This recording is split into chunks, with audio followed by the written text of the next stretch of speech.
begins in 1823 during the Arikara War with frontiersman Hugh Glass hunting elk alongside his son, Hawk. Based on true events, the film follows their journey as Hugh assists a team of fur trappers searching for pelts deep within the wilderness. Their hunt is abruptly interrupted when a war party from the Arikara tribe attacks, seeking the chief's kidnapped daughter. Hugh and Hawk escape with Captain Henry and several trappers, fleeing downriver in a boat after collecting their furs. As they regroup, the men question their next move. Hugh advises abandoning the boat to avoid being caught by the warriors, while Fitzgerald objects, arguing they can't carry the valuable pelts on foot. Since Hugh knows the terrain better than anyone, the group agrees to let him lead. Fitzgerald insists they should remain on the river and continue by boat toward Fort Kiowa, but Hugh stands firm on traveling overland. The men unload their pelts, hiding and marking the spot to retrieve them later. Although Fitzgerald calls it a mistake, Henry sides with Hugh and orders him to guide the group through the forest. Along the way, Fitzgerald questions Hugh about his past, bringing up how he once survived a massacre and escaped with his son. He cruelly implies that Hugh may have killed his own wife to save Hawk, sparking tension between them. That what you did? Shot one of you? Fitzgerald! Did you kill her? I'm working on it. That's enough! As far as I can tell, my place is right. Polishing that rifle when I'm talking to you. You're forgetting your place, boy. That's an order! And get rid of the boat. Let's go! Hugh stays silent and focuses on leading the team through the thick woods. That night, while the others sleep, Hugh patrols the area and encounters a bear cub. As he slowly retreats, the mother bear suddenly charges at him.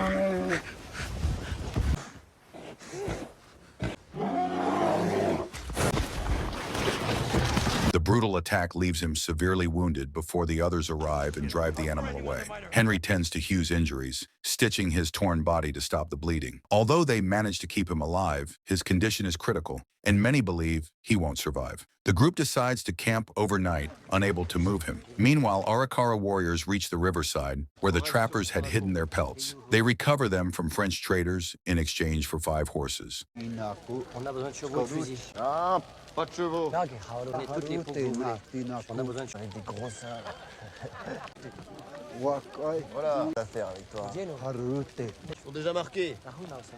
At dawn, Henry splits the men into smaller groups to move faster and insists that they bring Hugh along despite his grave state. They build a stretcher and carry him through the harsh terrain until exhaustion sets in. Struggling up a hill, Fitzgerald and several others refuse to go farther, arguing that Hugh should be put out of his misery. Captain, it's all the same up here. Hey! Henry, please! Captain! Henry. Last to see this through. I'll stay. Much less some boys. Some other meetings. It's good? Yeah, my... You boys get him. I'll stand. That night, unable to move or speak, Hugh drifts in and out of consciousness, haunted by visions of his wife, his son, and their burning home. Fitzgerald begins digging his grave, even though he's still alive. During a conversation with Bridger, Fitzgerald reveals the story behind his head injury, describing how the Arikara tribe had attacked him in the past. The next morning, Fitzgerald approaches the helpless Hugh, pretending to offer mercy. He urges Hugh to let him end his suffering, asking him to blink if he agrees. Hugh keeps his eyes open, signaling his refusal to die. Take away the suffering real quick. You want me to do that? All you gotta do is blink. You just have to blink. There is. Forgive your sins, you know, maybe he won't. Get away! Get away! All right, you don't understand. What you did, though, hang you! We have Shit.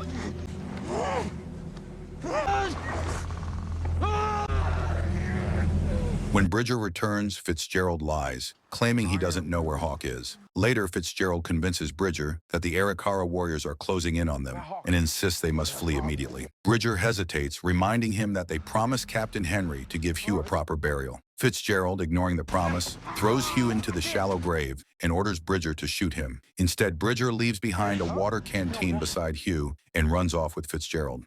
Come on, get your shit. Let's go. All right. No, wait, hold. Slowly, Fitz. Easy with it. Shut up. Huh? No, not like. He's alive. I'm sorry. I'm sorry. Meanwhile, Henry and the rest of the group continue their grueling journey through the frozen mountains, unaware of what has happened behind them. Hugh slowly regains consciousness and drags himself out of the shallow grave. The landscape around him is buried in snow, freezing and silent. Barely able to move, he crawls through the cold wilderness, determined to find his son. Eventually, he discovers Hawk's lifeless body beneath a layer of snow and silently swears vengeance for his murder.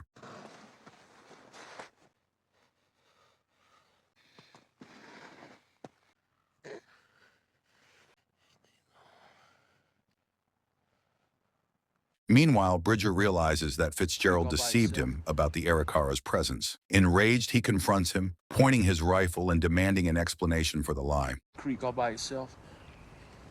Hey. Don't go questioning me now, Nick. Don't want to ask questions? You want to know why you're letting this be still alive yet? That what you want to know? Tell me right now and be honest. Did you fucking lie to me? Put your rifle down. The Reed. Lie to me. Now, Glass was dead. Hawk, we don't know about. All to be God to you. God, take it away. Back in the wilderness, Hugh continues to crawl through the dense, snow-covered forest. To survive the bitter cold, he wraps himself in the bear's pelt and feeds on bone marrow and roots for strength. Not far away, members of the Arikara tribe come across Hawk's frozen body. Despite his wounds, Hugh keeps moving forward and eventually reaches a river. He fills his canteen with water, but as he drinks, his throat wound begins to bleed again. Hugh builds a fire to warm himself and ease his wounds.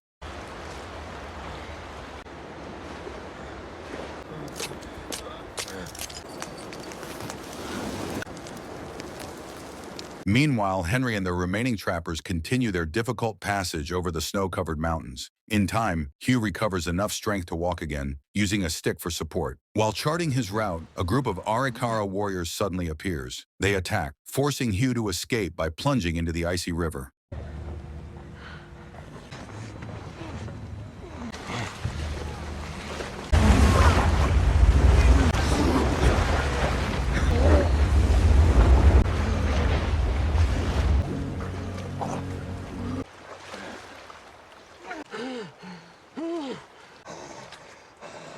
Elsewhere, Fitzgerald and Bridger stumble upon a burned-out area filled with charred corpses. Unsure of who caused the devastation, they move carefully through it. Inside a nearby hut, Bridger discovers an injured woman. Fitzgerald calls out that he has found some horses. Before leaving, Bridger quietly places food beside the woman, who eats while tears roll down her face. As they ride away, guilt weighs heavily on Bridger for abandoning Hugh. Fitzgerald tries to console him, saying that fate has already chosen their path and that they did what was necessary. Far from them, Hugh drags his shattered body across snow and ice. Starving and exhausted, he catches a raw fish from a stream and eats it to survive. Later, he hears faint noises in the distance and climbs a hill to investigate. That night, he spots a campfire and moves toward it. There, he encounters a Pawnee man named Hikuk roasting bison meat. At first, Hikuk prepares to attack, but Hugh collapses, motioning for food. Understanding, Hikuk offers him some meat, which Hugh devours hungrily. By morning, Hikuk notices Hugh's infected wounds and asks about them.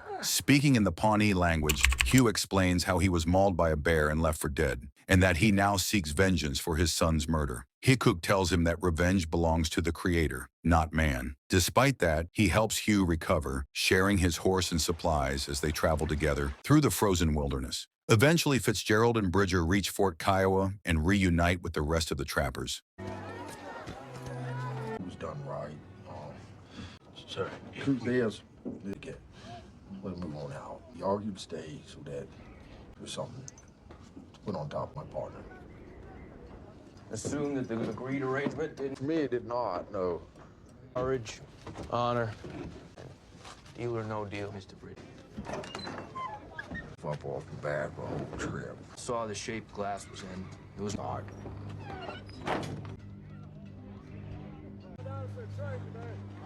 Henry pays them for their efforts, but Bridger refuses the money, breaking down with regret over abandoning Hugh. Hugh and Hecook continue their journey through blizzard conditions. Hecook builds a shelter from logs, lights a fire, and performs a healing ritual for Hugh's wounds. During the night, Hugh hallucinates, seeing visions of his wife, his burning home, and Hawk crying for help. When he wakes at dawn, he realizes that his wounds are finally healing. Soon after, Hugh discovers that Hecook has been killed and hung by a group of French-Canadian hunters. Approaching their camp unseen, he notices that Pawaka, the Arikara chief's daughter, has been captured by the same men. When the leader assaults her, Hugh attacks, killing several hunters and freeing Pawaka. During the fight, his water canteen, the one Bridger left with him, falls to the ground. That same night, Henry's group celebrates New Year's Eve at the fort. Fitzgerald asks about the payment for the pelts they left behind. Henry explains that they must wait for Captain Leavenworth and his soldiers before retrieving the furs from the Arikara. Meanwhile, Pawaka escapes the remaining Frenchmen and reaches a river, washing the blood from her hands. Hugh continues his relentless journey across the icy landscape on Hecook's horse. When night falls, he builds a fire to keep warm, then cuts open the horse's carcass and climbs inside to survive the freezing storm.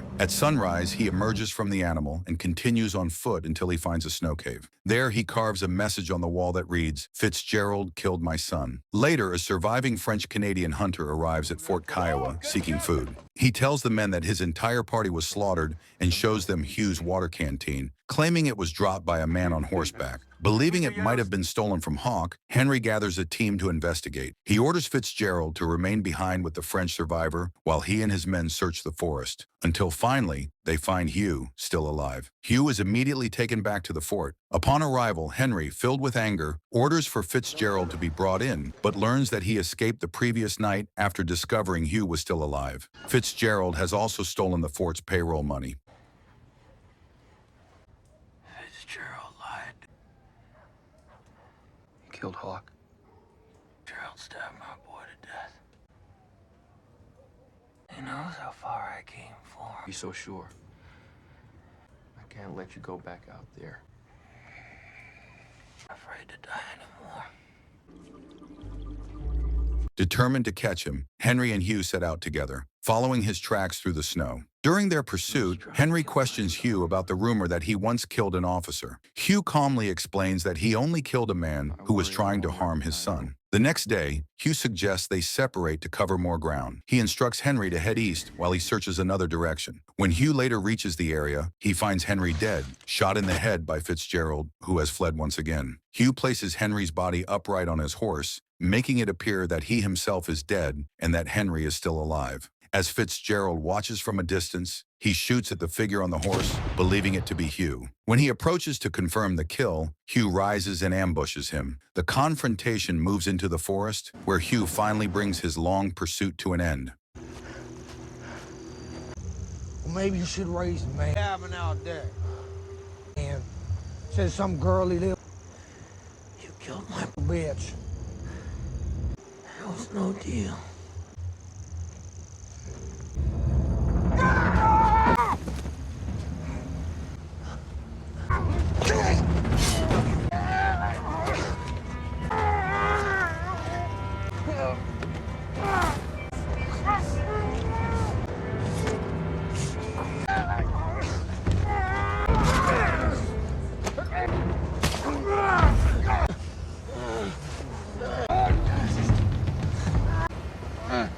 You came on. Gonna bring your boy back.